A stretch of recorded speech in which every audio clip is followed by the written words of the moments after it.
Bonjour et bienvenue. Aujourd'hui, on s'attaque à une question essentielle. Comment faire pour augmenter le chiffre d'affaires d'une entreprise et si possible, très rapidement?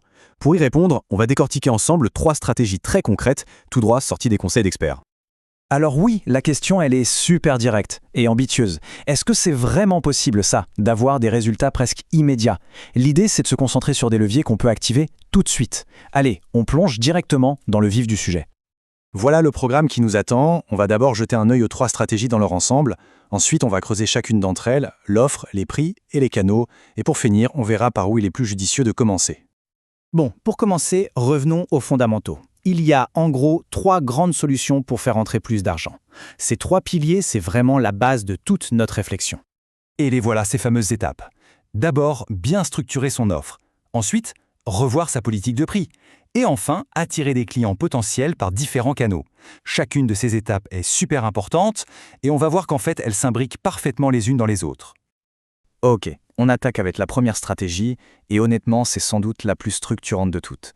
L'idée, ce n'est pas juste de vendre un produit, non, c'est de penser comme un architecte et de concevoir une véritable architecture d'offres. Cette architecture, elle repose sur 4 niveaux. Tout en haut, on a ce qu'on appelle l'offre ancrage. C'est le service de luxe, hyper personnalisé et donc très cher, réservé à une poignée de clients. Juste en dessous, il y a l'offre phare, qui est le programme principal, celui pour le plus grand nombre. Ensuite, on a l'offre déclinée, qui permet en fait de vendre des petits bouts de l'offre phare un peu à la carte. Et pour finir, l'offre d'approfondissement, pensée pour les clients qui en veulent plus. Mais attention, le point crucial, c'est que pour faire tourner cette belle machine, il faut une porte d'entrée. Et ça, c'est le rôle du produit d'appel. Ça peut être un webinaire, un petit guide, quelque chose de pas cher, voire gratuit, qui va attirer les gens et les faire entrer dans votre univers. Pour que ce soit bien clair, on peut imaginer un restaurant. L'offre d'ancrage, ce serait le grand menu dégustation. Une expérience complète, premium, on ne choisit rien. A l'inverse, l'offre déclinée, c'est le menu à la carte. On a la liberté de piocher ce qu'on veut, c'est beaucoup plus flexible.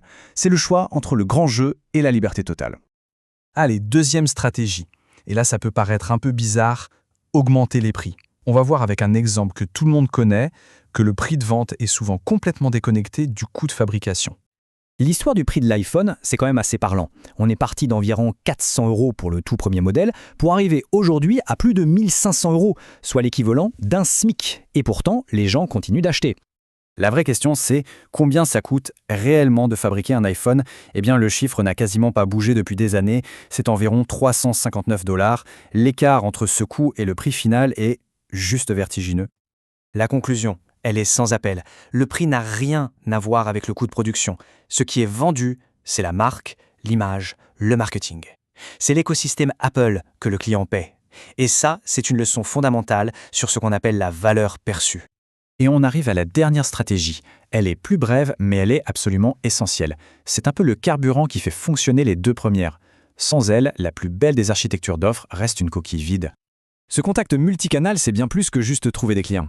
C'est vraiment le moteur qui fait vivre toute l'architecture d'offres. Sans un flux constant de prospects qui arrivent via les réseaux sociaux, les emails ou la pub, même la meilleure offre phare reste invisible. L'objectif est donc double. Il faut attirer, bien sûr, mais aussi guider les prospects vers le bon niveau de l'échelle de valeur. C'est ça qui transforme une structure un peu figée en un véritable système de croissance.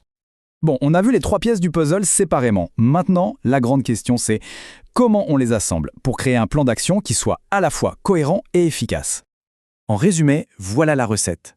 Le point de départ, c'est de bien architecturer son offre pour créer une échelle de valeur claire. Ensuite, il faut fixer ses prix en se basant sur cette valeur et non sur les coûts. Et enfin, il faut constamment alimenter ce système grâce à une stratégie multicanale pour faire entrer de nouveaux prospects. On termine avec une question pour la route. En regardant ces 3 piliers, lequel semble être la priorité pour une entreprise aujourd'hui? Est-ce que c'est la structure de l'offre, la politique de prix ou l'acquisition de nouveaux clients? Identifier le bon levier à actionner en premier, c'est sans doute ça le vrai point de départ de la croissance.